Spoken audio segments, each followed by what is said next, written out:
کا درس دیا گیا ہے۔ تو فرمایا اس کو مارو نہ، ولا یکبہ، اور اس کو گالی نہ دو۔ عورت کو گالی گلوچ کرنا یہ کوئی اچھی عادت نہیں ہے۔ کسی کو گالی دیں آپ یا مجھے کوئی گالی دے تو میرے دل میں جو ہے وہ زخم لگے گا اس گالی کا۔ وہ کیا کسی عربی شاعر نے کہا ہے، تلوار کے زخم میں وہ مٹ جاتے ہیں لیکن جو زبان کے زخم میں وہ نہیں مٹتے۔ کسی کا مارا ہوا بول ختم نہیں ہوتا۔ اب کسی کو کوئی بات کہہ دے تو ساری زندگی وہ زخم نہیں مٹتا۔ تو جن میاں بیوی نے اکٹھے رہنا ہو ساری زندگی اور وہ خامد گالیاں دے تو بیوی کے دل میں کتنی نفرت پیدا ہو جائے گی۔ یہ آئلی زندگی کا سسٹم تباہ ہوگا یا نہیں ہوگا؟ اس لیے حضور نے فرمایا کہ چوتھا حق یہ ہے کہ وہ گالی نہ دے، اور پانچواں حق یہ بیان فرمایا حضور نے، وَلَا يَهْجُرْ إِلَّا فِي الْبَيْتِ۔ عورت کی کوئی عادت ناپسند ہے یا کوئی ایسا معاملہ ہو گیا تو حکم ہے پہلے سے سمجھاؤ۔ اگر وہ سمجھتی نہیں ہے تو پھر حکم ہے کہ اس کا بستر الگ کر دو۔ اب علماء نے اس کے ساتھ بھی شرط لگائی ہے، بستر الگ کرنے کا یہ مفہوم نہیں ہے کہ اس سے بول چال چھوڑ دو۔ اگر بول چال چھوڑ دو گے بچوں پہ اثر پڑے گا۔ بستر کو الگ کرنا یہ تمہارے میاں بیوی کا معاملہ ہے، بچوں کو پتہ نہ چلے، بچوں کی تربیت خراب ہو جائے گی اگر تم اس سے جو ہے وہ ایسا الجھاؤ پیدا کر لو گے۔ اور پھر کہا کہ فی البیت، اس کو الگ گھر میں کرو، اس کو میکے نہ بھیجو۔ اگر میکے بھیجو گے تو اس کے والدین کو تکلیف ہوگی، تو تمہارے دو خاندانوں کے اندر فساد بپا ہوگا۔ کیسی حکمت بھرے جملے ہیں۔ فرمایا ایک تو اس کو جدا کرو، دوسرا گھر کے اندر کرو، کسی تیسرے کو کانوں کان خبر نہ ہو، اور عورت جو ہے وہ تمہاری جدائی برداشت نہیں کر سکے گی، کیونکہ عورت کی فطرت اور ضرورت ہے مرد۔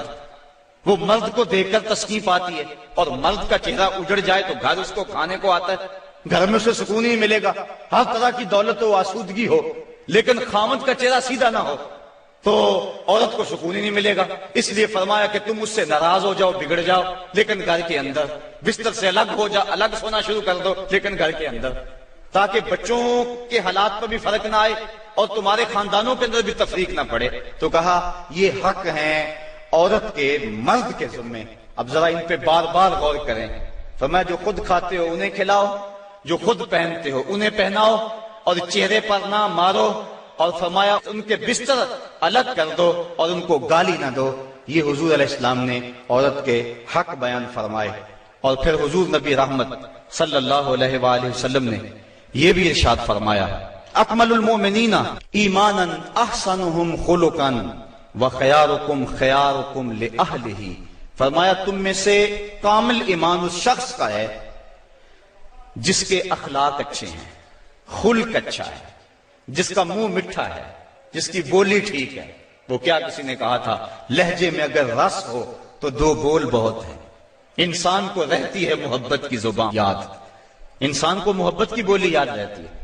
تو کہا کہ جس کا خلق اچھا، اور دوسرا فرمایا جو اپنے اہل خانہ کے ساتھ ٹھیک ہے، سارے زمانے سے ٹھیک ہے، گھر والوں سے ٹھیک نہیں ہے، تو پھر کیسے زندگی میں سکون آئے گا، طمانینت آئے گا، کیسے چین آئے گا؟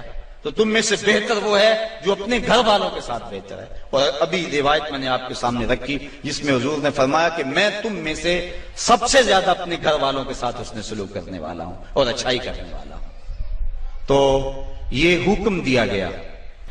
بعض مرد سمجھتے ہیں کہ ہم مرد ہیں اور ہمیں عورتوں کے ساتھ بالکل سیریس رہنا چاہیے، ان کے ساتھ کوئی مزاح نہیں کرنا چاہیے، جبکہ مزاح فرمانا چاہیے۔ عورتوں کے ساتھ حضور نے فرمایا ہے۔ حضرت عائشہ صدیقہ رضی اللہ تعالی عنہا اور حضور جا رہے تھے کسی سفر پہ۔ حضور کی عادت یہ تھی جب قافلے میں ہوتے، سفر کرتے تو سب سے پیچھے ہوتے۔ تو قافلہ تھوڑا سا آگے چلا گیا تو حضور نے فرمایا عائشہ دوڑ نہ لگائیں۔ عرض کی ہاں ٹھیک ہے۔